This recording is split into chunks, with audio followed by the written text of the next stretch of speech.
हम मीनू झा प्रणाम करै छी समस्त मिथिलावासी के। एकटा झूमर दऽ कऽ उपस्थित छी। सामा में झूमर सेहो गायल जाइए, ओहिमे संग दऽ रहल यऽ श्रीमती ललिता झा। धन्यवाद। जय मिथिला, जय मैथिली।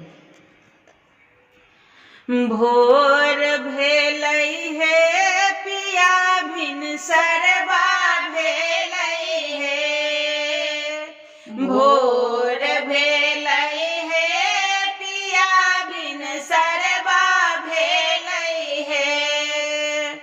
उठू ने पलंगिया तेरी कोयलिया बोलै हे, उठबे करबै हे धनी हम उठबे करबै हे। दाहिने मुड़ठबा हम कलकतबा जेबै गे, दाहिने मुड़ठबा हम कलकतबा जेबै गे।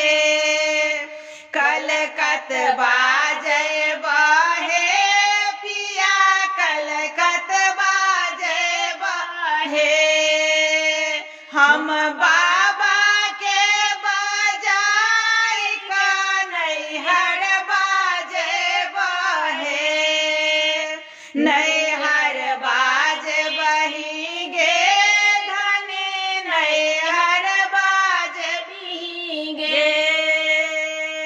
जतबा लागल रुपैया धानी धाइये दाहिन गे, धाइये जयबा हे पिया हम धाइये जेबा हे।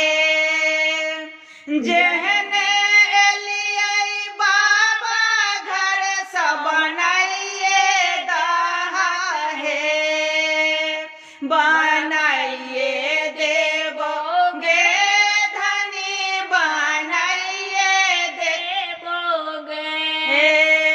हम मोती चूर के लड्डुआ खुआइये देबो गे, नहीं